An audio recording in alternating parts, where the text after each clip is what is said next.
for some reason, the Inca owned everybody's llama instantly, and he would take anything he wanted. A lot of them would just get carted away that day, just sent to Cusco. They'd also take their mummies. That was a weird thing.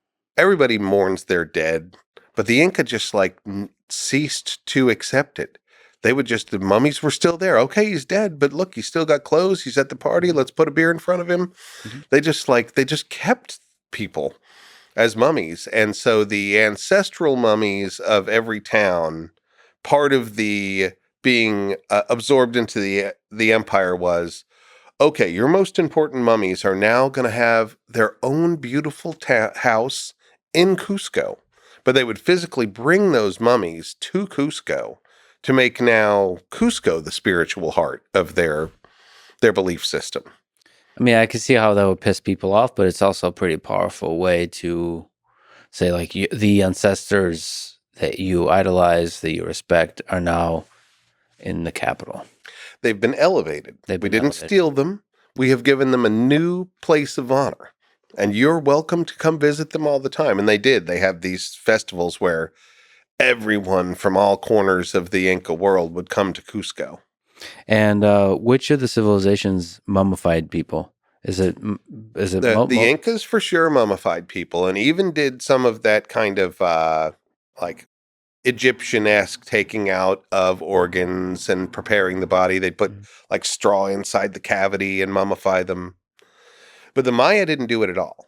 The Maya, in fact, on purpose, would flood tombs with water so that the skin would float off the skeletons faster, and then they'd get back in there. It was jungly, so I think the bugs probably had part of it too. Mm-hmm. But then they would get back in there to get the bones. Mm-hmm. They'd open it back up and take the bones out and paint them with red cinnabar. The one that I was in Copan, we had evidence that they had gone in there 4 different times. And the last couple times, they only took the skull out and repainted it and then put it back in, articulated on the skeleton. But they didn't mummify. They, on purpose, would like grossly float the bodies so they could get the skin off faster and get to the bones.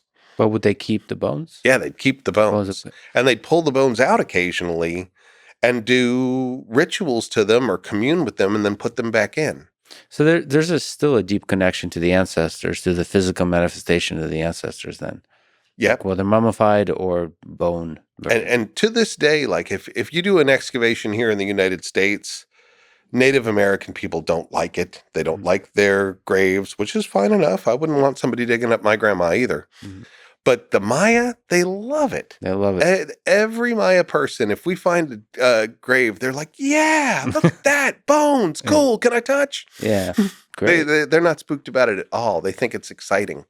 I one time helped out a physical anthropologist in town in Copan to get a osteology collection together of various animals. So if we got bones from an excavation, we could see what kind of animal it was based on the collection. And this family said, well, our family dog died last year and buried him in the backyard. You go dig him up. And so we were like, okay, yeah, well, I mean, we do need a dog. We'll go dig up your dog. And they were like, but the kids really want to help you. So their kids came out. Yeah. And this was like their puppy. And it died, less than a year ago. When we got to it, one of them just like grabbed up a bone and he was like, "Huesecitos," like little bitty bones. Yay. Like, what a weird attitude. That's your dead dog there. But they have a different relationship with the dead. In some sense, that's a beautiful attitude, right? I mean, yeah. Why pretend like we're not mortal and there's not, this is just the process of it. And it's kind of, as you say it now, it kind of would be cool. That's what Day of the Dead is all about. And I love Day of the Dead. Halloween's this creepy thing where they're all monsters. But Day of the Dead is this beautiful time where we remember our ancestors. I convinced my kids after the movie Coco came out. Now we have an altar with all of our great-grandparents on the altar, and we talk about who they were and how they lived, and we put things on the altar that mattered in their life, and we remember them on that day. And it turned something that was a weird eat too much candy and wear a monster mask thing into something beautiful where we discuss where we came from.